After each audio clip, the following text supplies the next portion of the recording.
Hi friends, good morning. இன்றைக்கி நம்ம இந்த வீடியோவில் என்ன பார்க்க போகிறோம்னு சொல்லி பார்த்தீங்கன்னா, இந்த குரூப் 4 2025 எக்ஸாம் முடிஞ்சிருச்சு. ஸோ ரிசல்ட்டுக்காக நம்ம என்ன பண்ணிட்டுருக்குறோம், வெயிட் பண்ணிகிட்ருக்குறோம்.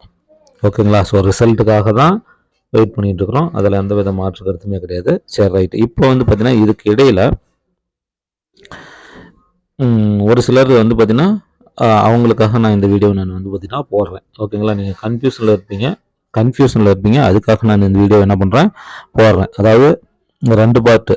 குரூப் 4 2026 2025 நடந்து முடிந்த குரூப் 4 2025. இந்த நடந்து முடிந்த குரூப் 4 2025 தேர்வில் வந்து பார்த்தீங்கன்னா 150 மார்க்ஸ் தான் கட் ஆஃப் அப்படிங்கிற மாரி. அதாவது 150 கையில் இருந்தால் ஓகே, அதாவது ரிசல்ட் வரும்போது அப்படிங்கிறது தான் இப்போ நாம் சொல்லியிருக்கிறோம். இப்போ வந்து உங்களுக்கு நல்லா பார்த்துக்கோங்க. இப்போ வந்து நீங்கள் எத்தனை மார்க் வேணாலும் இருந்துக்கோங்க. 140 இருந்துக்கோங்க, 142 இருந்துக்கோங்க, 5 இருந்துக்கோங்க, 50 இருந்துக்கோங்க, 55 இருந்துக்கோங்க, எது வேணாலும் இருந்துக்கோங்க. நான் இப்போ பற்றி பேசலை.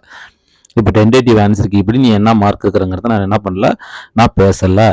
நீங்கள் உங்களுக்கு இப்போ அக்டோபர் மாதம் ரிசல்ட் வருது. ஓகேங்களா? அக்டோபர் மாதம் ரிசல்ட் வரும்போது உங்களுக்குன்னு வந்து பார்த்தீங்கன்னா ஒரு மார்க் வந்திருக்கும். ஓகேங்களா? ஓகே, அதில் வந்து பார்த்தீங்கன்னா 200க்கு எத்தனை மார்க் இருக்கணும் அப்படின்னு நான் சொல்கிறேன். அதில் வந்து பார்த்தீங்கன்னா ஒரு 150 ப்ளஸ். ஓகேங்களா? ஒரு 150 ப்ளஸ் இப்போதைய கட் ஆஃபுக்கு, இப்போதைய வேகன்சிக்கு. ஓகேங்களா? வேகன்சிஸ் வந்து டபுள் ஆகும்போது இன்னும் குறையும். நான் அதுக்கு தகுந்த மாதிரி கட் ஆஃப் நான் போடுவேன். ரைட்டா? சரி, ரைட்டு. அப்படி பார்க்கும்போது ஒரு 150 எடுத்துருக்குறாங்க அப்படின்னா, அந்த ஃபைனல் ஆன்சருக்கு இப்படி 150 மார்க் எடுத்துருக்குறாங்க அப்படின்னா, அவங்க யார், அவங்க எப்படி 150 எடுத்தாங்க, புரியுதுங்களா? அதே மாதிரி நீங்கள் வந்து எடுக்கல. ஓகேங்களா? நீங்கள் வந்து எடுக்கல. 150 இல்லை 150 கூட வச்சுக்கோங்க. நீங்கள் வந்து பார்த்தீங்கன்னா ஒரு 120, ஒரு 125, 130 இப்படி தான் போட்டிருக்கிறீங்கன்னு வச்சுக்கோங்க. ஓகேவா? அதுக்கு காரணம் என்ன? ஓகேங்களா? ஸோ அதுக்கு காரணம் யார், இந்த மார்க்லாம் எடுத்தவங்க யார், 150 எடுத்து வெற்றி பெறுறவங்க யார், ரொம்ப கீழே போய் தோல்வி அடைந்தவங்க யார் இந்த குரூப் 4 2025 அப்படிங்கிறத நான் சொல்கிறேன். அதேமாதிரி 2026 குரூப் 4க்கு வந்து பார்த்தீங்கன்னா சிலபஸை சேஞ்ச் பண்ணுவாங்களா டிஎன்பிசி அப்படிங்கிறதையும் வந்து பார்த்தீங்கன்னா நம்ம வந்து பார்த்தீங்கன்னா ஒரு கெஸ்ஸிங்காக நம்ம சொல்கிறோம். ஓகேங்களா? ஸோ இப்போ நம்ம வீடியோக்குள்ளே போகலாம். ஓகே, இப்போ குரூப் 4 2025. ஓகேங்களா? குரூப் 4 2025. ஓகேவா? ஸோ இதுக்கு முன்னாடி ஓகேவா, குரூப் 4 2024 வரை. ஓகேங்களா? குரூப் 4 2024 வரை நடந்தது என்ன அப்படின்னா, நல்லா பார்த்துக்கோங்க. நம்ம வந்து என்ன பண்ணிட்டோம் அப்படின்னா, டிஎன்பிசி ஆரம்பிச்சதுலேருந்து இந்த 2024 வரை ஸ்கூல் புக்ஸ் மட்டுமே நம்ம என்ன பண்ணிட்டோம், ஸ்கூல் புக்ஸை மட்டுமே படிக்கிறத வழக்கமாக வச்சுக்கிட்டோம். ஓகேங்களா? ஸ்கூல் புக்ஸை மட்டுமே படிக்கிறத வழக்கமாக வச்சுக்கிட்டோம். அதாவது 6 to 12 ஓல்டு, அதேமாதிரி நியூ வந்து பார்த்தீங்கன்னா 6 to 12 ஓல்டு, அதேமாதிரி வந்து பார்த்தீங்கன்னா சிறப்பு தமிழ். ஓகேங்களா? சிறப்பு தமிழ் இப்போ இந்த இயர் தான் நம்ம படிக்க ஆரம்பித்தோம். ஓகேங்களா? ஸோ 11th 12th புரியுதுங்களா? 11th 12th இதை தான் நம்ம என்ன பண்ணோம், படிக்க ஆரம்பித்தோம். ஆனால் இதுலேயும் ஒரு தரவுனஸ் கிடையாது. ஓகேங்களா? இதுலேயும் ஒரு தரவுனஸ் கிடையாது. ஓகேங்களா? சரி, ரைட்டு. இதை தான் வந்து நம்ம இவ்வளோ நல்லா படிச்சுட்டு இருந்தோம். ஓகேங்களா? இப்போ இந்த school book, old book, new book, சிறப்பு தமிழ் இது படித்தாங்க பார்த்தீங்களா? இதில் வந்து பார்த்தீங்கன்னா 2 கேட்டகரி இருக்கிறாங்க. ஓகேங்களா? இதை படித்ததில் வந்து பார்த்தீங்கன்னா 2 கேட்டகரி இருக்கிறாங்க. ஃபர்ஸ்ட் கேட்டகரி வந்து பார்த்தீங்கன்னா நல்லாவே அவங்க வந்து பார்த்தீங்கன்னா இலக்கணம் புரிஞ்சுக்கிட்டு படிப்பாங்க. ஓகேங்களா? ஸோ இலக்கணம் வந்து பார்த்தீங்கன்னா அவங்க புரிஞ்சுக்கிட்டு படிப்பாங்க. ஓகேங்களா? இலக்கணம் வந்து புரிஞ்சுக்கிட்டு படிப்பாங்க. ஓகேவா? ஸோ இன்னொருத்தர் வந்து பார்த்தீங்கன்னா மனப்பாடம் பண்ணுவாங்க. ஓகேங்களா? இன்னொரு கொஸ்டின் என்னன்னு பார்த்தீங்கன்னா மனப்பாடம் பண்ணுறது. ஓகேங்களா? மோஸ்ட்லி வந்து பார்த்தீங்கன்னா மனப்பாடம் பண்ண வைக்கிறது. ஓகேங்களா? ஒரு டெஸ்ட் பேட்ச் போட்டு அதில் வந்து பார்த்தீங்கன்னா மனப்பாடம் பண்ணிட்டு போய் டெஸ்ட் எழுதுறது. ஓகேங்களா? ஸோ அதனுடைய ஜென்ரலாக அது என்ன வரும், ஓகேங்களா? தன்வினைனா எப்படி, பிறவினைனா எப்படி, செய்வினைனா என்ன, செயற்பாட்டு வினைனா எப்படி, எங்கெங்க வல்லினம் மிகும், எங்கெங்க வல்லினம் மிகாது, புரியுதுங்களா? ஒரு எழுத்து ஒரு மொழி என்ன, ஓகேங்களா? ஸோ எப்படி ப்ரீவியஸ் இயர் கொஸ்டின் பேப்பரில் எப்படி கேட்டிருக்கிறாங்க, ஒரு எழுத்து ஒரு மொழி இப்போ ஸ்கூல் புக்கில் இருக்கிறது மட்டும்தான் இருக்குதா? இப்போ அதை தாண்டி வந்து பார்த்தீங்கன்னா நிறையா சோர்ஸ் நம்மளுக்கு ஒரு எழுத்து ஒரு மொழிக்கு நம்ம படிச்சுட்டு போயிருப்போம். ஓகேங்களா? அப்போ ஸ்கூல் புக்கை தாண்டி நம்ம நிறைய ஒரு எழுத்து ஒரு மொழி நம்ம படிச்சுட்டு போயிருப்போம். ஏன்னா சில இன்ஸ்டியூட்ஸ்லாம் கொடுத்துருப்பாங்க, சில மெட்டீரியல்ஸ்லாம் நம்ம கலெக்ட் பண்ணியிருப்போம், அதில் இருக்குது. ஓகேங்களா? ஸோ நம்ம இப்போ வந்து பார்த்தீங்கன்னா ஒரு எழுத்து ஒரு மொழிக்கு நம்ம அந்த மாதிரி நம்ம பண்ணுறோம். ஓகேங்களா? ஒரு எழுத்து ஒரு மொழிக்கு நம்ம அந்த அளவுக்கு பண்ணுறோம். ஓகேங்களா? ஸோ அதே மாதிரி நம்ம என்ன பண்ணோம், ஒரு மரபு தொடருக்கும் நம்ம வந்து பார்த்தீங்கன்னா எக்ஸ்ட்ரா நாலேஜை வளர்த்துருக்கணும். ஓகேங்களா? எக்ஸ்ட்ரா நாலேஜை வளர்த்துருக்கணும். ஓகேங்களா? அதே மாதிரி இந்த கலைச்சொற்கள் இப்போ தமிழ் வளர்ச்சி துறை கொடுத்துருக்குறாங்களா, தமிழ் வளர்ச்சித்துறை பாருங்க ஏகப்பட்ட இது கொடுத்துருக்காங்க, வேர்ட்ஸ் கொடுத்துருக்காங்க. ஓகேங்களா? ஸோ அதில் நிறையா கேட்டிருக்கிறாங்க. ஓகேங்களா? இந்த குரூப் 4ல பார்த்தீங்கன்னா நிறையா கேட்டும் இருக்கிறாங்க. ஓகே, ஸோ அதெல்லாம் நம்ம என்ன பண்ணணும்னா நல்லா படிச்சுக்கணும். இப்போ அவங்க பார்த்தீங்கன்னா கலைச்சொற்கள் எக்ஸ்ட்ரா கேட்குறாங்க, மரபு தொடர்கள் கொஞ்சம் டீப்பாக கேட்குறாங்க. ஓகேங்களா? மரபு தொடர்லாம் கொஞ்சம் டீப்பாக கேட்குறாங்க. ஓகேங்களா? ஸோ இலக்கணம் பார்த்தீங்கன்னா அவங்க டெஃபினிஷன் மாரி கேட்க ஆரம்பிச்சிட்டாங்க. ஓகேங்களா? டெஃபினிஷன் மாரி என்ன பண்ணிட்டாங்க, கேட்க ஆரம்பிச்சிட்டாங்க. இப்போ ஒரு கூற்று கொடுத்து இது தன்வினையா பிறவினையான்னு கேட்கறதுக்கு தன்வினைனா எப்படி இருக்கும் அப்படிங்கிற மாதிரி கேட்க ஆரம்பிச்சிட்டாங்க டெஃபினிஷனு. புரியுதுங்களா? தியரி. ஓகேவா? அதனுடைய தியரி கேட்க ஆரம்பிச்சிட்டாங்க. அப்படிங்கும்போது இது யாரால் அடிக்க முடியும், இதை பார்த்தீங்கன்னா யாரால் அடிக்க முடியும், இந்த இலக்கணத்தை பார்த்தீங்கன்னா இலக்கணம் 85 கொஸ்டின் அவங்க வச்சுட்டாங்க. மீதி நம்ம மனப்பாடம் பண்ற மாதிரி 15 கொஸ்டின் தான் அவங்க வச்சுட்டாங்க டிஎன்பிசி தமிழ்ல. ஓகேங்களா? சரி, ரைட்டு.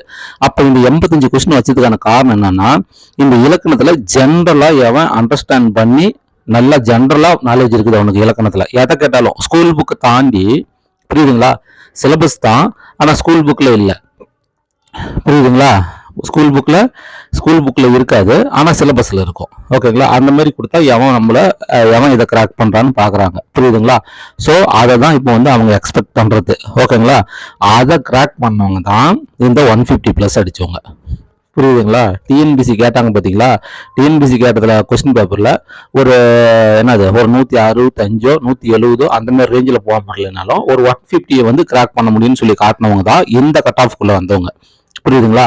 அவங்களுக்கு தமிழ்ல இலக்கணத்துல பொதுவான நாலேஜ் அவங்களுக்கு இருக்குது, ஜென்ரலா அவங்களுக்கு நாலேஜ் இருக்குது. எதை கேட்டாலுமே பார்த்தீங்கன்னா இலக்கணத்துல ஃபேஸ் பண்ணக்கூடிய நாலேஜ் அவங்களுக்கு இருக்குது. புரியுதுங்களா? ஸோ அவங்களால மட்டும்தான் இந்த மாதிரி கொஸ்டின் பேப்பரை என்ன பண்ண முடியும்னா கிராக் பண்ண முடியும். ஓகேங்களா? இந்த கொஸ்டின் பேப்பரை ஹேண்டில் பண்ணி ஒரு 150+ கொண்டு வர முடியும். ஓகேங்களா? அப்ப யாரு சார் கொண்டு வர முடியாது, யார் சார் ஃபெயில் ஆவாங்க அப்படின்னா, இந்த குண்டு சட்டியில குதிரை ஓட்டுறது. எப்படின்னா ஸ்கூல் புக்கை மனப்பாடம் பண்றது. என்னது? ஸ்கூல் புக்கை மனப்பாடம் பண்ணிட்டு போறது. புரியுதுங்களா? அது வேலைக்கே ஆகாது. இனிமேல் மனப்பாடம் பண்ற வேலைலாம் இங்க நடக்கவே நடக்காது. ஓகேங்களா? உங்களை மனப்பாடம் பண்ண வைக்கிறவங்கள தயவு செய்து அவாய்ட் பண்ணிக்கோங்க. ஓகேங்களா? உங்களுக்கு ஜென்ரலா நாலேஜ் யாரை வளர்த்து விடுறாங்களோ அவங்கள தேர்ந்தெடுத்துக்கோங்க. புரியுதுங்களா? ஜென்ரலா நாலேஜை வளர்த்துக்க பாருங்க. புரியுதுங்களா? இலக்கணத்துல பார்த்தீங்கன்னா ஜென்ரலா நாலேஜை வளர்த்துக்கிறதுக்கு பாருங்க. மனப்பாடம் தயவு செய்து பண்ணாதீங்க. ஸ்கூல் புக்கு பேசிக் தான், ஸ்கூல் புக்கை படிங்க. ஓகேங்களா? ஸ்கூல் புக்கில் இருக்கிற மட்டும் ஜென்ரலாக தெரிஞ்சுக்கோங்க. அவங்க எங்கே போய் இன்டெப்த்தாக கட்டலாம் நம்ம பதில் சொல்லலாம். ஓஹோன்னு ஒரு 150 மார்க்கு சார் 170 அந்த மாதிரி போகலனாலும் நம்ம ஒரு 150 155 மார்க் என்ன பண்ணிடலாம், எடுத்துடலாம். இந்த குரூப் 4லையும் எடுத்துருக்காங்க. இனி எதிர்வரும் குரூப் 4லையும் அவங்க கஷ்டமாக கேட்டாலும் நம்ம என்ன பண்ணலாம், இந்த மாதிரி எடுத்துடலாம். ஓகேங்களா? ஸோ என்னுடைய சஜஷன் 150+, 150 ரேஞ்சில் இப்போ இருக்கிறவங்க எல்லாமே ஓகேங்களா, அவங்க ஜென்ரலான இலக்கண நாலேஜ் படித்தவங்க தான். ஜிஎஸ் விட்டுருங்க, ஜிஎஸ் ஆஸ் யூசுவல் தான். ஓகேங்களா? ஜிஎஸ் ஆஸ் யூசுவல் தான். தமிழ் தான் இப்போ பிரச்சனை. அதனால ஜென்ரலாக நீங்கள் நாலேஜ், இலக்கண நாலேஜை வளர்த்துக்கோங்க. அவங்க 85 மார்க் கொடுத்ததுக்கான காரணம் ஜென்ரலாக நம்ம கேள்வி கேட்கணும், சில கேள்விகள் ஜென்ரலாக கேட்கணும், அதுக்கு அவங்க பதில் சொல்லணும் அப்படிங்கிறது தான். அதுக்கு பதில் சொன்னவங்க தான் இப்போ பார்த்தீங்கன்னா ஒரு 150 ரேஞ்சில் வந்திருக்கிறாங்க.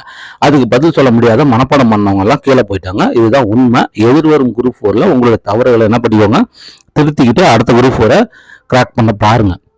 ஓகேங்களா? அதே மாதிரி நெக்ஸ்ட் பார்த்தீங்கன்னா இந்த சிலபஸ் சேஞ்ச் ஆகுமான்னு சொல்லி கேட்குறோம். ஓகேங்களா? நெக்ஸ்ட் குரூப் 4க்கு இந்த சிலபஸ் பார்த்தீங்கன்னா சேஞ்ச் ஆகுமான்னு கேட்குறோம். சிலபஸ் பார்த்தீங்கன்னா அவங்க சேஞ்ச் பண்ணவே மாட்டாங்க. ஓகேங்களா? சிலபஸ் பார்த்தீங்கன்னா அவங்க சேஞ்ச் பண்ணவே மாட்டாங்க. ஓகேவா? இதில் எந்த வித மாற்று கருத்தும் கிடையாது. ஸோ நம்ம என்ன தான் கேட்டாலுமே அவங்க சிலபஸை சேஞ்ச் பண்ண மாட்டாங்க. சிலபஸ் சேஞ்ச் பண்ணுமா வேணாமாங்கிறது அவங்க டிசிஷன் தான் அது. புரியுதுங்களா? இருக்கிற காம்படிஷன், இருக்கிற காலகட்டத்துக்கு தகுந்த மாதிரி அவங்க சிலபஸ் வைக்கிறாங்க. நாம் சிலபஸுக்கு தகுந்த மாதிரி என்ன பண்ணணும், மாறிக்கணும். புரியுதுங்களா? ஸோ அவங்க கிட்ட போய் மாற்றணும்னு நினைக்கிறத விட அது ஓகேவா, அது நடக்காது. நாம் தான் என்ன பண்ணிக்கணும், சிலபஸுக்கு தகுந்த மாதிரி மாறி நாம் தான் இன்டெப்த்தாக நம்மளுடைய நாலேஜை வளர்த்துக்கணும். நாலேஜை வளர்த்துக்கோங்க. மெமரி கெப்பாசிட்டியை தூக்கி எஞ்சிருங்க. மெமரி பண்ணிட்டு உட்காந்துருக்கிறதெல்லாம் இனிமேல் விட்டுருங்க. ஓகேங்களா? மெமரி பண்ணுறதெல்லாம் இனிமேல் காம்படிட்டிவ் எக்ஸாமில் நிற்க முடியாது. புரியுதுங்களா? ஜென்ரலாக நாலேஜை வளர்த்துக்கிட்டவங்க மட்டும்தான் என்ன பண்ண முடியும், நீங்கள் இது பண்ண முடியும். ஓகேங்களா? நீங்கள் கோச்சிங் கிளாஸ் போனாலும் சரி, எங்கே போனாலும் சரி, ஜென்ரலாக அவங்க சொல்லித்தராங்களான்னு பாருங்கள். புரியுதுங்களா? ஜென்ரலாக நடத்தணும். ஜென்ரலாக ஒரு இலக்கண நாலேஜ் நமக்குள்ளே புகுத்தி விடுறாங்களான்னு சொல்லி பாருங்கள். அவங்க கிட்ட போங்க. புரியுதுங்களா? சும்மா இந்த ஸ்கூல் புக்கை மனப்பாடம் பண்ண வைக்கிறது. புரியுதுங்களா? ஸ்கூல் புக்கை படிக்கணும், அதில் ஜென்ரலாக தெரிஞ்சுக்கணும். ஓகேங்களா? எப்படி வந்துச்சு அப்படிங்கிறது நம்ம நாலேஜில் தெரிஞ்சுக்கணும். மனப்பாடம் பண்ணிட்டு போய் பண்ணிங்கன்னா அவன் அப்படியே வேறு கேள்வி கேட்டான்னா அதே கேள்வி வேறு பேர் கொடுத்துக்கிட்டாங்கன்னா நம்மளுக்கு சொல்ல தெரியல. புரியுதுங்களா? அப்படிங்கும்போது நம்மளுக்கு மார்க் குறைஞ்சிருது. அப்படிங்கும்போது நீ ஸ்கூல் புக்கை விட்டு வெளியில் போயிட்ட அப்படின்னு சொல்லிட்டு நம்ம போய் கேட்டு இருக்கிறதுல எந்த வித நியாயமுமே இல்லை. புரியுதுங்களா? அதனால் சிலபஸ்லாம் சேஞ்ச் பண்ண மாட்டாங்க. சிலபஸ் அதே சிலபஸ் தான் இருக்கும். ஓகேங்களா? அதேமாதிரி வந்து பார்த்தீங்கன்னா கொஞ்சம் டிஃபிகல்ட்டாக தான் இருக்கும். ஓகேங்களா? எக்ஸாம்ஸ்லாம் இனிமேல் கொஞ்சம் டிஃபிகல்ட்டாக தான் இருக்கும். அதனால் நம்மளுடைய நாலேஜ் நாம் என்ன பண்ணிக்கலாம், வளர்த்துக்கலாம். ஓகேங்களா? ஸோ அதனால் ஜென்ரலாக எல்லாத்தையும் பாருங்கள். எதையும் மனப்பாடம் தயவு செய்து பண்ணாதீங்க. அந்த ஆசிரியர்கள், நூல் ஆசிரியர் அதெல்லாம் நீங்கள் மனப்பாடம் பண்ணுறீங்களா, அதெல்லாம் மனப்பாடம் பண்ணிக்கோங்க. அதெல்லாம் நோ ப்ராப்ளம். இலக்கணத்தை வந்து மனப்பாடம் தயவு செய்து பண்ணிவிட்டு உட்காந்துட்டு டைம் வேஸ்ட் பண்ணிட்டு எப்படி மேக்ஸோ மனப்பாடம் பண்ண முடியாதோ அதே மாதிரியே தான் இலக்கணத்தை மனப்பாடம் பண்ண முடியாது. ஜென்ரலாக எப்படி மேக்ஸ் தெரிஞ்சுக்கணும் அதே மாதிரியே தான் இலக்கணத்தையும் தெரிஞ்சுக்கணும். ஓகேவா? ஓகே ஃப்ரெண்ட்ஸ், இதுதான் நம்ம சொல்ல வந்தது. பாருங்கள், மீண்டும் நல்ல வீடியோவில் மீட் பண்ணலாம். தேங்க்யூ.